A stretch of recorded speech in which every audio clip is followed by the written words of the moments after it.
Well, I guess it's time to see if we can hang that engine on the airplane. I have to get the engine down and moved out of there, and I can put those hoses on the back first on the oil cooler. I blocked that engine mount stand up. I jacked it up and blocked it up to level the engine because it sits nose low, and I wanted to drain the oil out of it, and so not all the oil would drain out of it with it sitting nose low. So first thing I've got to do is get that back down flat on the ground, and then I can pull it out and get behind it and put those hoses on there. Well, the middle door is open and secured. The engine stand is back down on all four wheels. I got my toolbox and stuff out of the way so I can move that engine around, and I'll get that moved around and put those hoses on there. I got my ladder out while I was securing the door and brought it in here and got my chain fall down. When I built this hangar, I cut all the material as it was going up and built it around the airplane, and the roof rafters are 2x8s. A 2x8 spruce. Spruce is pretty tough. What is that, a 14-foot span, I think, there, which is not near heavy enough for the pitch of the roof. This has only got, I don't know what the pitch is. The front of the roof is 15 feet and the back of it is 11, so it's not really enough pitch for this country for the snowfall that we get. Sometimes, we don't always get much snow, like the last few winters we hadn't, but some winters we get quite a bit of snow. Oh, I have to get up there and shovel the roof off when we start getting snow on there, make sure it doesn't get too much weight on it. But I measured out the exact center of this building width-wise when I was putting it together, and I tripled up rafters right there in the center. There's 3 2x8 sandwiched together right there. And then I took some old cable, stuff that we've taken off the airplane over the years, float cables, things like that I've changed out over the years.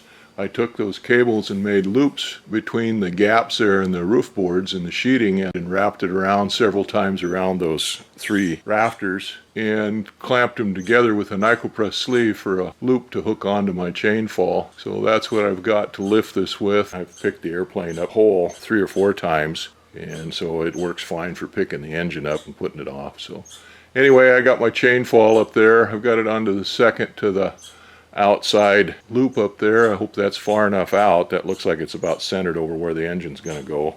We got the engine off the engine stand, and hoist is holding it now. We've got it hoisted up to where it'll fit onto those engine mounts, but the front end of it is too light, so it's tipped backwards and it's canted backwards, so it doesn't want to fit in those brackets the way they're supposed to. Hold the front of it down while you do that. You can drop it down, I can hold the front.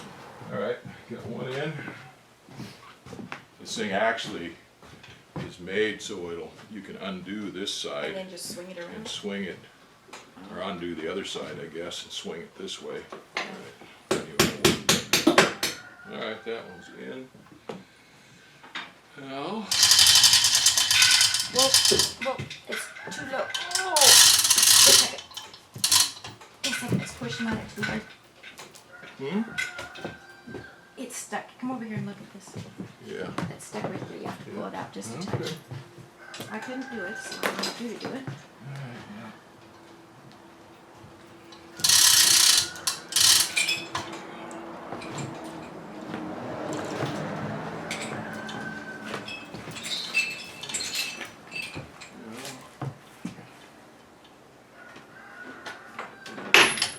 Oh, the bullet fell out. Ah, I'll put it back in. Oh, don't move it. Okay. Yeah? Yeah. Okay. Maybe bean it just a little bit. Whoa, far enough. Huh. Well, that one lines up pretty good if that bullet keeps falling out. We should go ahead and get a bolt and put in there. I think that's an AN 6-26. 73 AN 6-16. Get stuff out. Yeah, good stuff. As long as I'm going to put a bolt in there, I might as well doctor it up. It takes just a straight AN 6-16 because it uses a castellated nut on it, and have to have a cotter pin. As long as I'm putting one on the right side. I might as well put the one on the upper left side too.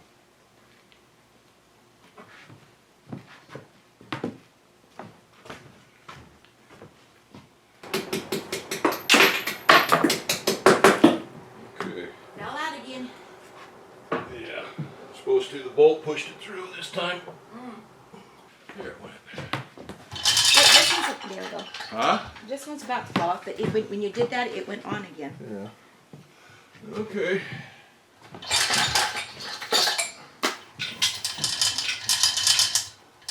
Oh, that's really close. There we go.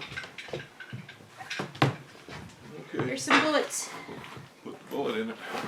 I'll let you do it. I don't want to bean on it.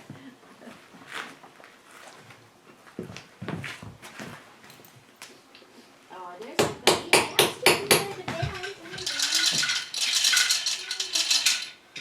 The engine is mounted to the airframe.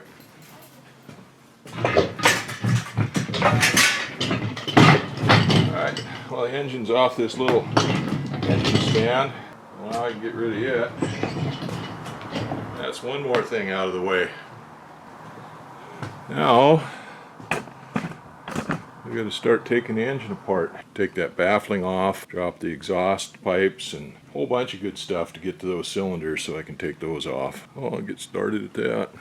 Well, the engine's on there. My wife asked me if I wasn't afraid that it was going to tip the airplane over on its nose here. And I gotta admit, the thought did pass through my mind, but I know better than that.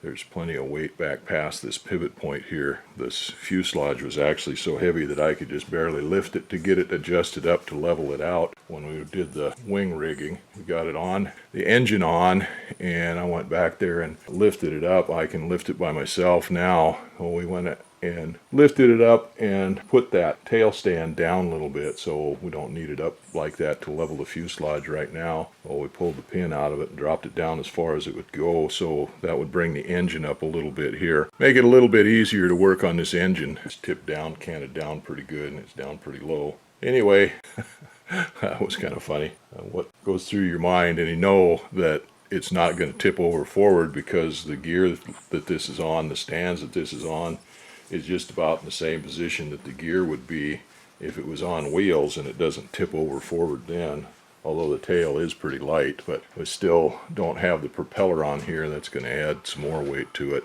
and the cowling and all of that stuff. But I can pick it up on the back end now, or barely could without the engine on there.